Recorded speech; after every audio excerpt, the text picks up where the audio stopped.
A garden destroyed, thieves who didn't steal anything, and a woman with the tongue of a dead bunny.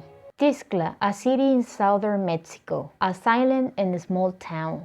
Atrocious heat, soil hot as hell. The robbery occurred in the summer. The authorities went to interrogate the servants. The first one to interview was Philly. She discovered there were 15 men, each with a torch, dancing. And they continued dancing and dancing all night long. And the police officer told his partner, "Write that down, write that down." Carmen, the cook, testified there were 37 men, as far as she could count. She only learned to count until 37.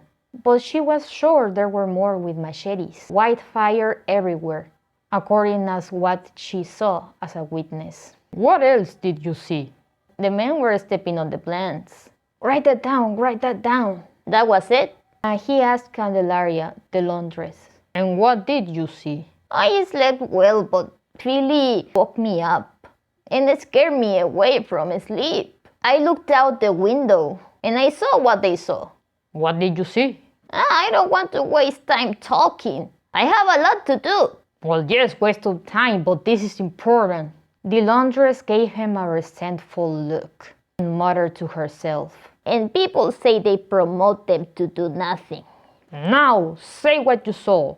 Well, a lot of men with knives. Where did they walk to? Well, only God knows. The police officer asked the woman of the house. What did you see? The dog barked rather strongly. I got on the chair. I looked out of the window. I saw the shoulders, some with torches and some with machetes. Write that down, sudden appearance of the dog. It wasn't sudden. You cannot interrupt the authority. All witnesses were really impressed. Wow, what an authority. And how many men were there? I didn't count them. 14, 32, maybe 7? I don't know, they moved a lot.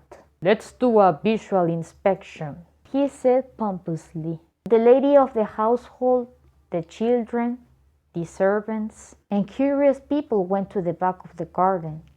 While they walked, they encountered injured bananas on the ground, tulips destroyed, ferns cut from the ground rotting. It seemed they only entered the house to destroy the garden. Let's go to the cellar. She took the group to a room against the wall of the house. The owner of the house had it built 3 years ago. The cellar had a lot of humidity. It was dark and empty. The powerful smell took your breath away. The criminals were here, and they left the walls full of holes, bricks all over the place, sacks of maize cut with machetes. Write down this misdeed. Oh my God! May heaven help us. They really are the enemy. Yes, they were here all night. Yes, they left at dawn. The most strange thing is that they didn't take anything. I went through the whole house after they left. I told the children not to make noise while the men were there, so they couldn't come kill us in the rooms. They were very, very brave, especially my girl. Can I question the girl? Sure, ask her whatever you want.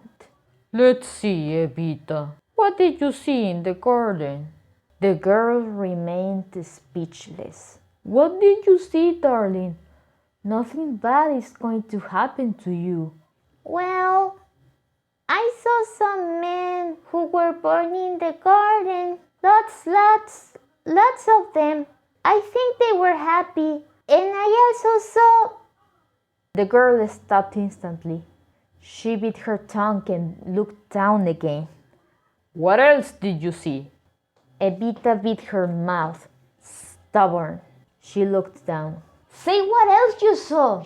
Nothing. Say what you saw, darling. Nothing. You are going to say what you saw. No, don't scare her, man. If you scare her, she will never talk. Say what else you saw, darling. He told her in a sweet voice, but full of anger.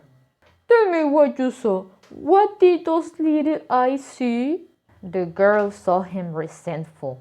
Hey, don't scare her away! Let her talk! Shouted someone in the background. Speak, say what you saw! Her mom shouted, dying of curiosity. Nothing! Everyone began to shout and whisper. No, she saw something. No, I know she saw something. She doesn't want to say anything. Yes, she saw something. The policeman looked at the girl, but now without hope.